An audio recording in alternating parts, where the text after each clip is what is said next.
Heat rolled out of the galley as the boat crew came over the rail. Lamps burned in their brackets, trimmed and steady, and the small iron stove breathed banked heat. A kettle ticked against its ring where the hull lifted and settled. No one answered the hail. The name on the stern read S.V. Resolven. Canvas drew wind in a crooked set, carrying the vessel on a slow wander between Baccalieu Island and the Newfoundland shore near Catalina.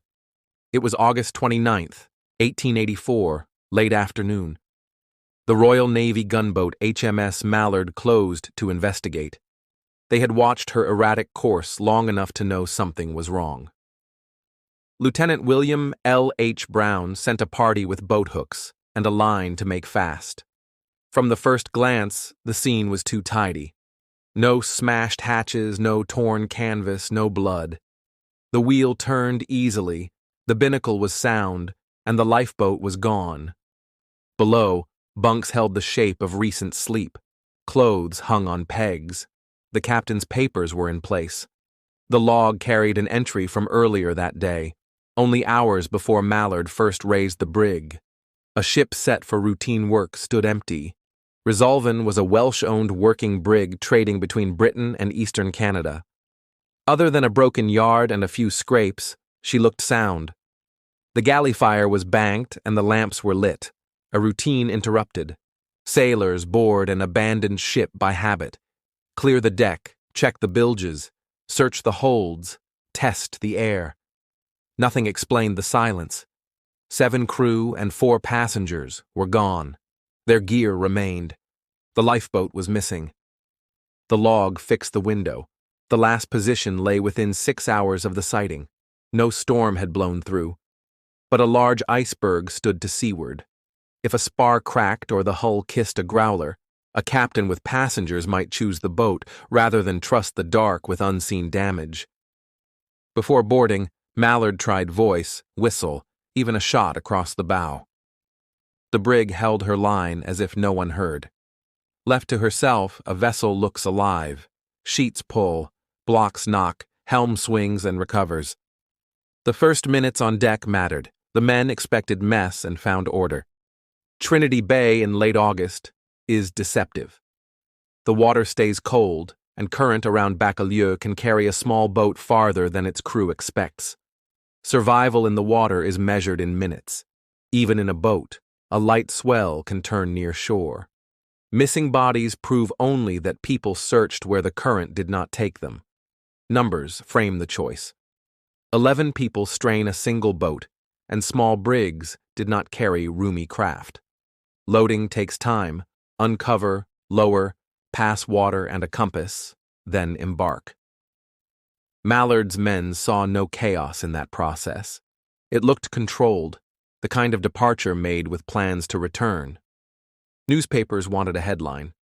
A ship with hot coals and lit lamps slides toward legend. But a warm stove only means recent tending. Burning lamps only mean trimmed wicks. Everything pointed to normal work right up to the decision point.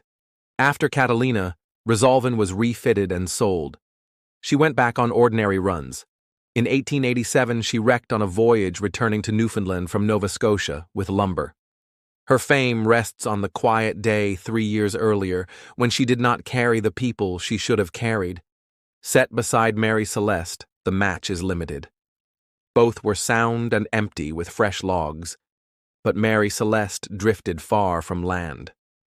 Resolven lay within sight of a coast, with an iceberg in view and a missing boat that told its own story. The simplest reading stands. They feared damage, chose the boat, and lost to water colder and more complicated than they knew. That answer does not make the moment small. Leaving a ship is the hardest call a master makes. Training says stay. Passengers add weight to caution. A captain new to northern routes may turn uncertainty into action, and cold water closes the line between prudence and danger fast. Even the paper trail on Mallard sets the clock. The gunboat sighted the brig in the afternoon, signaled, and closed. Boarding and inspection took little time. The ship was tidy and the weather fair. The men struck what canvas they needed, made up a tow, and headed for the nearest shelter, Catalina. The choice matched the log on Resolven itself. The last entry showed ordinary navigation earlier that same day. Position fixed, course noted, no hint of crisis. A watch had been kept, lamps and galley seen to, and then, in a slim window no wider than a few hours, 11 people stepped into a boat and left a serviceable hull to the breeze. HMS Mallard took Resolven in tow to Catalina. Another detail mattered. Few aboard were used to northern waters. Fog erases the horizon, sound travels oddly, and tide turns oars into work that goes nowhere.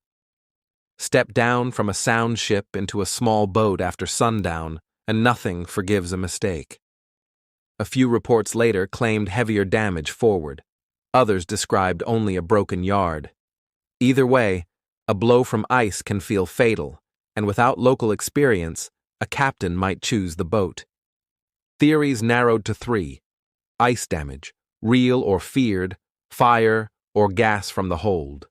The boarders saw no scorch and smelled no fumes.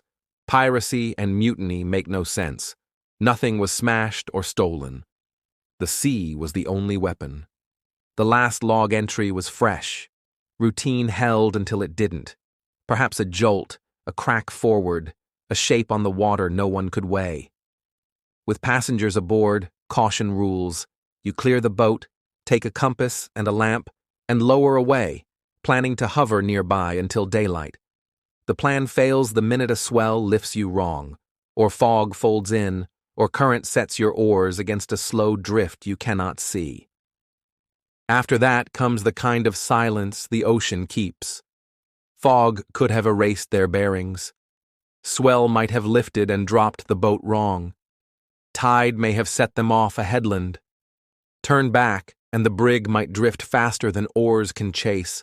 Aim for shore, and rocks or surf can end it in minutes. No bodies were found, no shattered boat washed in. Mallard's sailors treated it as work, a tow line made fast, a watch set, an entry in their log. They could not give the families a reason or a last message, only the record we still have: place, date, condition, and the narrow gap in which 11 people stepped off a seaworthy ship and did not return. Stand on that coast in late summer and the choice gets easier to see. Ice is a sound before it is a sight. Fog lies low. Calm turns without warning. A captain new to that water might judge a bruise to be fatal and choose the boat. It isn't cursed, it is caution pushed too far. The outline that remains is clean, lamps burning, a warm galley, a missing boat, a cold wall of ice in sight. Everything else is the space the sea leaves. Resolven was towed in, repaired, and sent back out. Her people from that August day were never seen again.